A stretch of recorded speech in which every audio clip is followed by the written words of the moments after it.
Hi friends, welcome to spice cookery hub. आज मैं आप लोगों के लिए बिल्कुल restaurant style Chinese chilli chicken की रेसिपी लेकर के आई हूँ। ये बहुत टेस्टी होता है, तो आप ज़रूर बनाइएगा। और बिना देर के हुए चलिए वीडियो स्टार्ट करते हैं और देखते हैं कि इसको बनाने के लिए हमें क्या क्या चीज़ें लगेंगी। तो यहाँ पे मैंने 600 ग्राम चिकन को इस तरह से बाइट साइज़ पीसेस में कट कर लिए हैं और इसकी हमें मैरिनेशन करनी है। तो मैरिनेशन के लिए इसमें जा रहा है जिंजर गार्लिक पेस्ट। ये 1 टेबलस्पून का मेजरमेंट है और ये हाफ़ टेबल स्पून का है। तो हाफ़ टेबल स्पून से मैं 2 बार डाल रही हूँ, तो 1 टेबल स्पून हो जाएगा। और 1 टेबल स्पून वाला मेजरमेंट को मैंने सूखा रखा है, क्योंकि उससे हमें अभी ड्राई इंग्रेडिएंट्स डालने हैं। तो ginger garlic paste 1 table spoon इसमें चला गया। नमक डाल रही हूँ मैं टेस्ट के हिसाब से, आप अपने टेस्ट के हिसाब से डाल लीजिएगा। हाफ़ टी स्पून मैं डाल रही हूँ black pepper powder. Chilli powder डाल रही हूँ मैं 1 टीस्पून। ये तीखी वाली हैं, आपके पास अगर कश्मीरी हो तो आप वो भी डाल सकते हैं। कॉर्नफ्लावर ले रही हूँ मैं यहाँ पे 3 टेबल स्पून।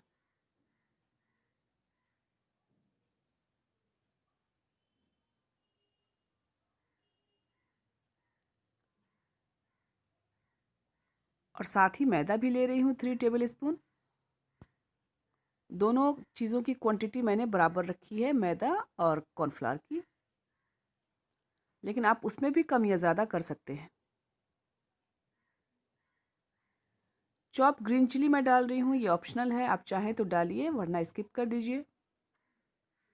साथ ही मैं 1 टीस्पून सोया सॉस डाल रही हूँ और half table spoon white vinegar मैंने डाल दिया। एक अंडा इसमें जाएगा। बहुत सारे लोगों को अंडा का फ्लेवर पसंद नहीं होता है, तो वो स्किप कर देते हैं। आप अगर चाहें तो स्किप कर दीजिएगा, लेकिन इससे बाइंडिंग अच्छी होती है। सारी चीज़ों को डालने के बाद में हम इसे अच्छी तरह से मिक्स कर लेंगे और मिक्स करने के बाद में इसे आधे घंटा के लिए ढक करके हम छोड़ देंगे। तो चलिए आधे घंटा के बाद इसको फ्राई करने का काम हम शुरू करते हैं। तो तेल यहाँ पे मैंने गरम कर लिया है, इसको हमें डीप फ्राई करना है। तो इस तरह से हम एक एक पीस करके तेल में ड्रॉप करते हुए जाएंगे। और ओवर क्राउडेड बिल्कुल भी नहीं करना है, क्योंकि इससे फिर आपकी कोटिंग जो है वो निकल जाएगी, तेल का टेम्परेचर गिर जाएगा और आपकी कोटिंग निकल जाएगी। तो थोड़े थोड़े बैचेस में आप इसको फ्राई करें।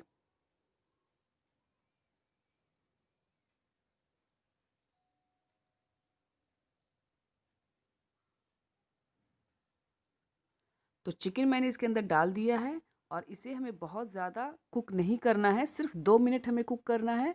तो पहले 1 मिनट मैं हाई फ्लेम पे करूँगी और जब इसको फ्लिप करूँगी तो उसके बाद मैं इसे मीडियम फ्लेम पे 1 मिनट के लिए कुक करूँगी, ताकि ऊपर से ये अच्छी तरह से क्रंची हो जाए और अंदर में जूसी रहे। क्योंकि अगर आप उसे ज़्यादा कुक करेंगे तो अंदर से भी वो बहुत ज़्यादा ड्राई हो जाएगा और खाने में बिल्कुल भी अच्छा नहीं लगेगा। तो 1 मिनट हो चुके हैं, अब मैं इसको पलट देती हूँ और ये देखिए इसकी कोटिंग बिल्कुल बरकरार है, ज़रा भी ख़राब नहीं हुई है।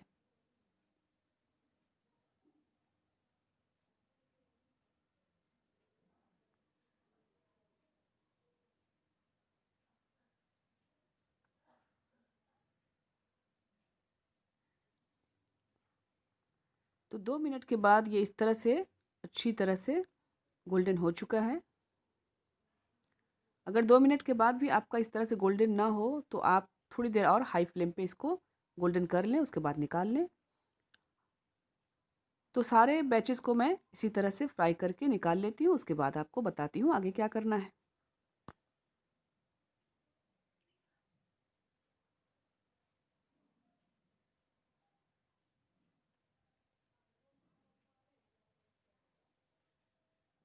तो चलिए सारे को मैंने फ्राई करके निकाल लिए हैं।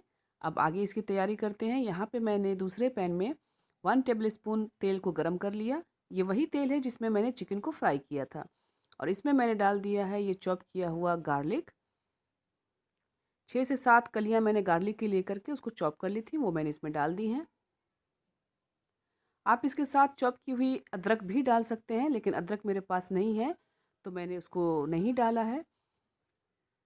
अदरक नहीं भी डालेंगे तो चल जाएगा, लेकिन गार्लिक बहुत इंपॉर्टेंट इंग्रेडिएंट है इसके लिए, तो ये डालना ही डालना है। लहसुन को कुछ देर सौटे करने के बाद में मैंने इसमें जो वेजीज हैं वो डाल दी हैं। कैप्सिकम, अनियन और ग्रीन चिली। कैप्सिकम और अनियन को मैंने इस तरह से डाइस शेप में काट लिए थे, और चिली को मैंने डायमंड शेप में काट लिए। आप जिस शेप में भी काटना चाहें काट सकते हैं। थोड़ी देर फ्राई करने के बाद में मैंने इसमें सोया सॉस डाल दिया।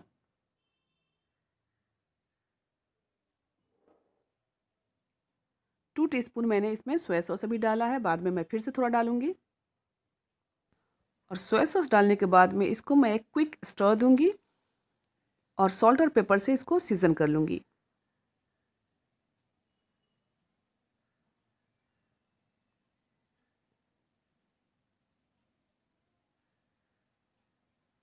तो यहाँ पे मैंने इसको सॉल्ट और पेपर से सीजन कर लिया है। नमक अभी आप बहुत कम डालें, क्योंकि सोया सॉस में भी नमक होता है और आगे मैं इसमें सॉस यूज़ करूँगी तो सॉस में भी नमक होता है, तो इसलिए आप शुरू में कम डालें। बाद में अगर आपको लगे कि नमक कम है तो आप और डाल लीजिएगा। अब मैंने इसमें सारे फ्राई किए हुए चिकन डाल दिए हैं। डालने के बाद में अच्छी तरह से इसको मिक्स कर लूँगी मैं।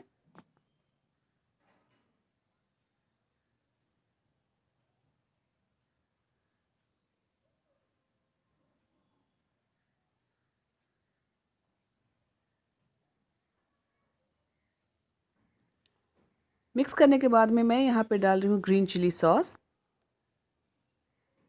तकरीबन 2 टीस्पून मैंने इसमें डाल दिया। आप कम या ज़्यादा अपने हिसाब से कर सकते हैं। चिली सॉस डालने के बाद में मैंने अच्छी तरह से मिक्स कर दिया है। और अब मैं इसमें डाल रही हूँ टमाटो केचप। आप टमाटो सॉस का भी इस्तेमाल कर सकते हैं। ये मैंने 1 टेबलस्पून डाल दिया इसमें, और इसको भी अच्छी तरह से मिक्स कर लेंगे।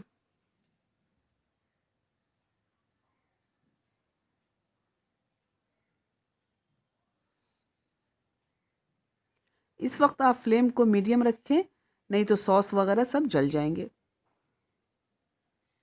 मैं भी मीडियम फ्लेम पे इसको कुक कर रही हूँ अभी।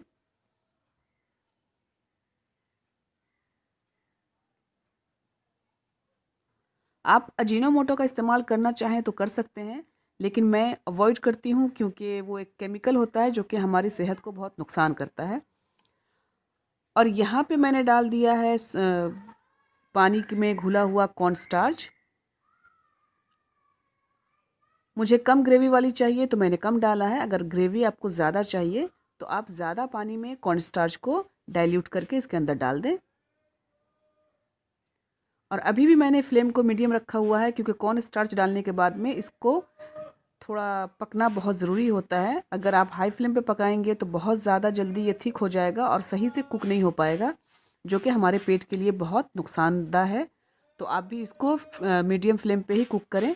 जब ये धीरे धीरे कुक होगा तो ये सही होगा। अब मैंने इसमें फिर से 2 से 3 टीस्पून सोया सॉस डाल दिया है। सोया सॉस आप अपने मर्ज़ी के हिसाब से डाल सकते हैं। आपका डिज़ायर कलर आने तक आप उसको डाल लें। जैसा कलर आपको चाहिए उस हिसाब से आप सोया सॉस इसमें डाल लीजिए। चिली पाउडर वगैरह इसमें नहीं डालना है, क्योंकि उससे जो ग्रेवी है वो ट्रांसल्यूसेंट नहीं रहेगा, उसका कलर अलग तरह का हो जाएगा।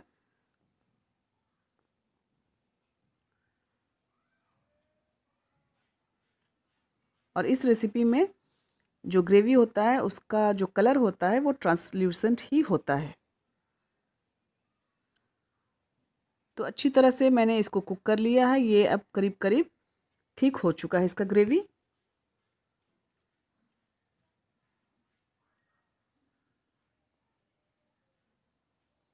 तो चलिए, ये कंप्लीट हो चुका है और इसकी हम प्लेटिंग कर लेते हैं। प्लेटिंग करने से पहले मैंने इसमें थोड़ा सा वाइट विनेगर डाल दिया, बहुत थोड़ा सा, 3-4 बूंद ही हमें इसमें डालना होगा, क्योंकि सॉस वगैरह जो हमने डाला है उसमें भी वाइट विनेगर होता है, तो उस हिसाब से आप डाल लीजिएगा। बहुत ज़्यादा डालेंगे तो बहुत ज़्यादा खट्टा हो जाएगा, फिर आपको अच्छा नहीं लगेगा। तो ये फाइनल लुक मैंने आपको दिखा दिया। इस तरह से आप बनाइए और इन्जॉय कीजिए।